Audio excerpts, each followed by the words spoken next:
la transmettre également lorsqu'on voit un joueur comme Dembélé, déjà vainqueur de la Ligue des Champions, soulever le trophée du Ballon d'Or après des légendes du foot en France. Autour de la table, Bertrand, Christophe, Dominique et Samir, nous sommes émus en quelque sorte ce soir parce que le discours de Dembélé, là, il y a quelques secondes à peine, nous a un petit peu tous retournés. Samir ? Oui, moi j'ai aimé sa sincérité, le fait aussi d'avouer qu'il était stressé. Et, en fait, il montre qu'il est humain en fait. Et moi je suis content pour lui parce que c'est un bon gars. En plus d'être un très bon joueur de football, c'est une personne qui est très sympa. Donc vraiment heureux pour lui de ce sacre. Parce qu'il y a 2 ans de ça, il était critiqué par beaucoup de gens. Il y a 8 mois, tu veux dire. Ouais, mais allez, je vais être large parce qu'on va dire que la saison du PSG était fantastique et qu'il a été le grand artisan. Mais content de voir justement qu'il soit récompensé ce soir. Ce Ballon d'Or, c'est le triomphe du foot français, Christophe. La formation française, rennaise, la ville d'Évreux aussi, qui a fait grandir tellement de champions dans le sport. Et puis le Paris Saint-Germain et la Ligue des Champions. Ah oui, clairement, ça vient couronner un petit peu tout ce que le football français a de meilleur. C'est vrai qu'il y a quelques temps, on n'aurait pas imaginé Ousmane pouvoir lever ce trophée.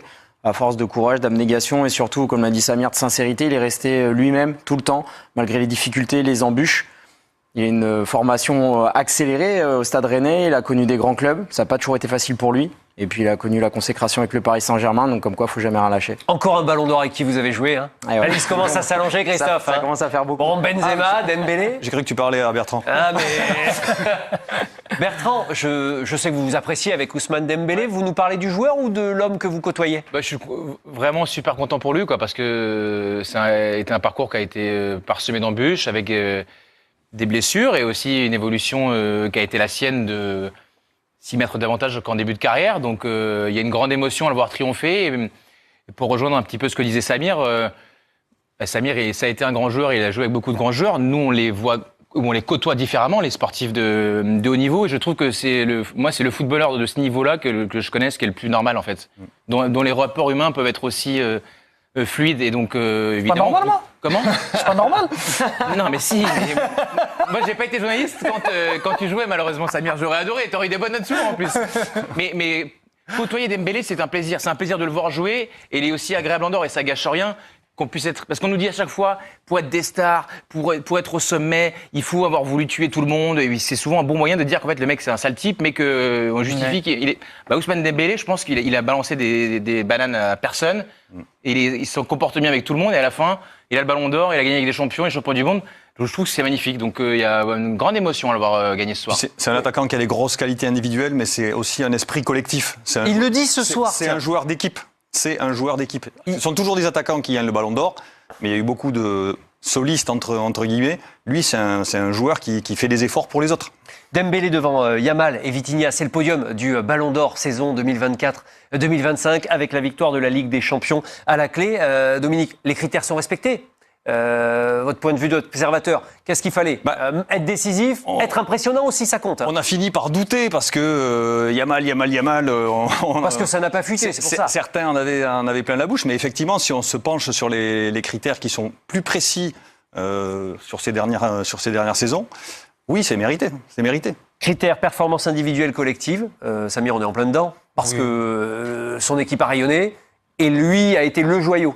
Oui, c'est exactement ça. Et classe et fair play aussi. Oui. Et on parlait de son comportement en plus de ses compétences de footballeur. On a parlé cette saison du collectif parisien, mais pour réussir à gagner tous ces trophées, il faut aussi une individualité qui sort du collectif. Et Ousmane a réalisé la saison parfaite. Et il a mis 35 buts et je ne sais combien de passes décisives. 14. Il est décisif 49 fois. Dans le pressing, dans la mentalité, dans ce rôle de leader qui, au départ, on ne voit pas Ousmane Dembélé comme un leader, mais il a fait avancer son club et son équipe. Et en plus de ça, en termes de classe et de fair play, je pense qu'on ne peut pas faire mieux que lui sur le terrain. Ousmane Dembélé, 6e français à soulever le Ballon d'Or. 8 Ballons d'Or français en tout, rappelons-le, parce que Michel Platini l'a été à 3 reprises au milieu des années 80. Les images à Paris, le théâtre du Châtelet, là où la fête se déroule, là où l'attaquant du Paris Saint-Germain a pu être sacré devant la planète entière. L'ambiance est chaude, on se croirait à la sortie du parc, en quelque sorte. Et il y avait les ultras qui étaient attendus, notamment qui ne pouvaient pas aller à Marseille, ils étaient là probablement célébrer la victoire de Dembélé. Donc, J'espère qu'il va aller les saluer. On a les images de Louis Vix et de Nicolas Paillard. Ce serait un beau moment d'échange parce que c'est vrai qu'il a le soutien du parc pour cette quête du Ballon d'Or. Chaque reprise, chaque match. Et Ousmane Ballon d'Or, entendu. Bon, on l'a entendu un paquet de fois, mais en même temps, Ousmane a toujours été aimé des supporters. Son attitude vis-à- j'ai du club, vis-à-vis du public a toujours été la bonne. Voilà, c'est un mec qui respire la joie de vivre. Moi, je l'ai côtoyé, j'ai eu la chance de le côtoyer en sélection. Franchement, il n'y a jamais rien à lui dire, qui joue pas. Il est là toujours avec le sourire, il fait ses entraînements, il bosse et il fait mal. Ça, c'est sûr. Donc, c'est un joueur pétri de talent qui a souvent été freiné. Mais c'est aussi, je pense, le ballon d'or de la maturité pour lui. Parce que... Après l'album de la maturité, là, c'est là, c'est vraiment le ballon d'or de la maturité parce que... Elle a 28 ans. Ouais, il a su faire évoluer, en tout cas, je pense, là, côté football pour devenir encore plus performant sur le terrain. Et ça, il y a des joueurs qui n'y arrivent pas. Et il a fallu un moment qu'il prenne conscience de certaines choses.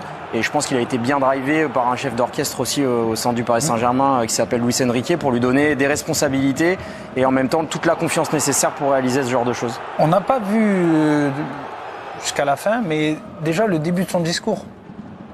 Il pense à toutes les personnes du club. Il répète à quel point certaines personnes au club ont été importantes pour lui et ont joué un rôle de second père pour lui. Donc même dans son discours de fin où normalement c'est un petit peu ton moment à toi, il met en avant le collectif et le club du Paris Saint-Germain. Et d'ailleurs, Samir, dans les actes, la première chose qu'il fait, et c'est pas le cas à toutes les cérémonies, il check et il embrasse tous ses partenaires et anciens partenaires. Je crois qu'il y a Donnarumma qui est pas loin de lui, avec qui. C'est le premier qui. Là, pour le coup, les actes disent tout, parce que le discours, il peut être éventuellement un peu écrit avant, même si là, on a bien compris que l'émotion était la sienne, il était pas en maîtrise du tout. Mais là, naturellement, spontanément, il va voir ceux qui lui ont permis de gagner.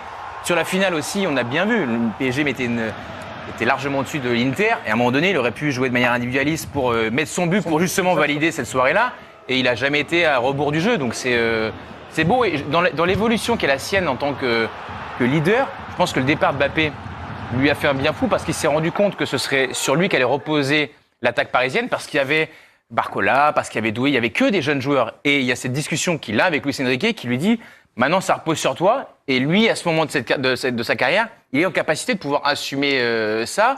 Après coup, Bertrand. Comment ? Ah, ça arrive après coup. Tiens, on voit le palmarès des Ballons d'Or français.